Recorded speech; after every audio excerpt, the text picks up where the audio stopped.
ఉమ్మడి ఆదిలాబాద్ జిల్లా వ్యాప్తంగా ఉన్న వైష్ణవాలయాలు భక్తులతో కిటకిటలాడుతున్నాయి. వైకుంఠ ఏకాదశి పురస్కరించుకొని ఉదయం నుండి కూడా ఆలయాలకు భక్తులు పోటెత్తారు. మంచిర్యాల జిల్లా మందమరిలోని శ్రీ వెంకటేశ్వర స్వామి ఆలయంలో జిల్లా కలెక్టర్ కుమార్ దీపక్ ప్రత్యేక పూజలు నిర్వహించారు.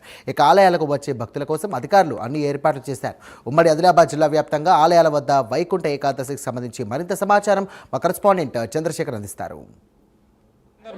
ఉమ్మడి ఆదిలాబాద్ జిల్లాలోని దేవాలయాలతో భక్తుల సందడి అయితే మొదలైందని చెప్పవచ్చు. ఉదయం నుంచే భక్తులు ముక్కోటి ఏకాదశి సందర్భంగా ఇటు స్వామివారిని దర్శించుకున్నారు. ఉత్తర ద్వారం నుంచి ముక్కోటి ఏకాదశి సందర్భంగా దేవాలయాలన్నీ భక్తులతో కిటకిటలాడుతున్నాయి.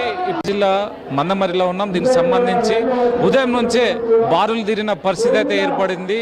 ముక్కోటి ఏకాదశి సందర్భంగా ఇటు దేవాలయాలన్నీ విద్యుత్ అలంకరణలతో అయితే తీర్చిదిద్దారు. దీనికి సంబంధించి ప్రత్యేకమైన ఏర్పాట్లు చేశారు. ప్రత్యేకమైన క్యూ లైన్లు కూడా ఏర్పాటు చేశారు.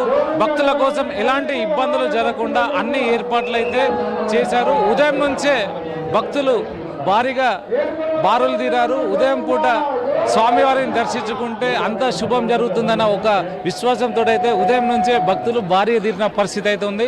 మందమరిలోని వెంకటేశ్వర స్వామి ఆలయంలో భక్తుల తాకిడితోటైతే ఉదయం పూట ముక్కోటి ఏకాదశి సందర్భంగా స్వామివారిని దర్శనం చేసుకుంటున్నారు. పిల్లలు పెద్దలతో సహా అందరూ స్వామివారిని దర్శనం అయితే చేసుకున్నారు. దీనికి సంబంధించిన ప్రత్యేక క్యూ లైన్లు కూడా ఏర్పాటు చేశారు. ఇక్కడ ముఖ్యంగా ఇటు పోలీసులు కూడా అన్ని ఏర్పాట్లు చేశారు. ఎవరికి ఎలాంటి ఇబ్బందులు జరగకుండా పోలీసులు కూడా ఇటు ప్రత్యేకమైన క్యూ లైన్లను ఏర్పాటు చేసి ఇటు అన్ని ఏర్పాట్లు అయితే చేశారు. మందుడ అయ్యగారు ఉన్నారు. ఈరోజు అసలు విశిష్టత ఏంటి, అసలు ఈ ముక్కోటి ఏకాదశి సందర్భంగా ఎలాంటి నిబంధనలు పాటించాలి? జై శ్రీమన్నారాయణ. కలో వెంకటనాయక అన్నట్టుగా మనకు హైందవ సాంప్రదాయంలో అత్యంత వైభవపేతమైనటువంటి పండుగలలో పర్వదినాలలో ఒకటి ముక్కోటి ఏకాదశి. దీన్ని వైకుంఠ ఏకాదశి అని దీనికి పేరు. కానీ ఎవరైతే ఈ రోజున ఉత్తర ద్వారం గుండా ప్రవేశించి స్వామివారిని దర్శిస్తారో ముక్కోటి దేవతలను దర్శించినటువంటి పుణ్య ఫలితం వారికి కలుగుతుంది కనుక దీనిని ముక్కోటి ఏకాదశిగా పిలుస్తూ ఉంటారు. ఈ రోజున స్వామికి విశేషించి మన మందమరి పట్టణంలో అత్యంత వైభవపేతంగా ఇక్కడ కనీవిని అని ఎరగని రీతిలో అత్యంత ఏర్పాట్లు కూడా చాలా జరుగుతున్నాయి. ఏకాదశి పర్వదినం అనేటువంటిది వైష్ణవ సాంప్రదాయంలో అత్యంత వైభవపేతమైనటువంటి పండుగ. అందులో ముక్కోటి ఏకాదశి చాలా గొప్పనైనటువంటి అరుదైనటువంటి పండుగ. అటువంటి వాతావరణాన్ని మందమరి పట్టణంలో ఈ ప్రాంతమంతా కూడా కలిసి జరుపుకుంటూ ఉంటారు. ఈరోజు అంటే ఎలాంటి నియమ నిష్టలతో ఉండాలి, అసలు ఉపవాసం ఎందుకు ఉండాలి? ఈ రోజున ఏకాదశి అని, ఏకాదశి రోజున అన్నములో అసురగణము అనేటువంటిది ఉంటుంది అని ప్రతీతి.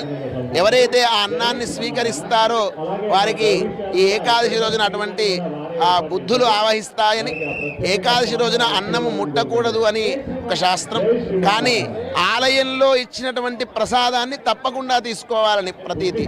ఉపవాసము అనగా దగ్గరగా ఉండడము, స్వామికి దగ్గరగా ఉండడాన్ని ఉపవసించుట అంటే స్వామికి సమీపంగా ఉండడాన్ని ఉపవాసము అనేటువంటి దానికి అర్థము.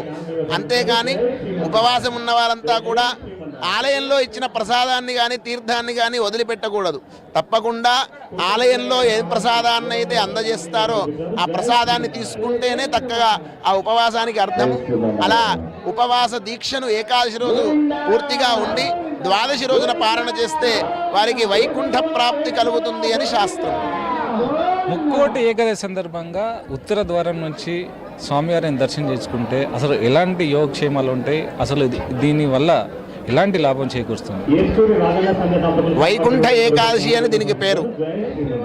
ఉత్తర ద్వారం గుండా ఈ ఒక్కరోజు ఉత్తర ద్వారంలో వేంచేసినటువంటి వైకుంఠనాథ స్వామిని దర్శిస్తే ముక్కోటి దేవతలను దర్శించినటువంటి పుణ్యం లభిస్తుంది.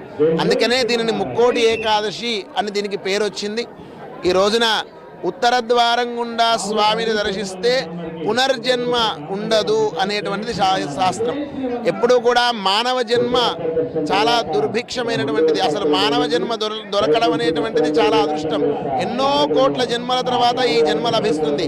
ఈ జన్మ లభించిన తర్వాత మరల జన్మ రావాలనుకోవడం మనకు సాంప్రదాయ రహితం కనుక మళ్ళీ జన్మ ఉండకుండా శాశ్వతంగా స్వామి సన్నిధిలో ఉండేట్టుగా ఆ పరమపదవాసుని చెంత మరలి జన్మ లేకుండా ఉండేట్టుగా అనుగ్రహించేటువంటి విశేష పర్వదినమే ఈ ముక్కోటి ఏకాదశి కనుక అందరూ కూడా ఈ ముక్కోటి ఏకాదశి రోజు ఉత్తరంగుండా స్వామిని దర్శిస్తూ ఉంటారు.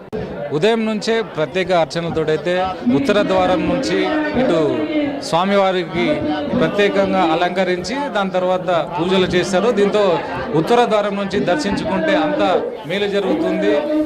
ఏది ఏమైనా కూడా ఇటు సుమారు మంచిర్యాల జిల్లాలో ఒక 30,000 మంది భక్తులైతే ఇక్కడ ఉత్తర ద్వారం నుంచి దర్శించుకొని స్వామివారికి కృపకు పాత్రలు అవుతారని అయితే చెప్తున్నారు. కెమెరా పర్సన్ సతీష్తో చంద్రశేఖర్, ప్రైమ్ న్యూస్, మంచిర్యాల జిల్లా.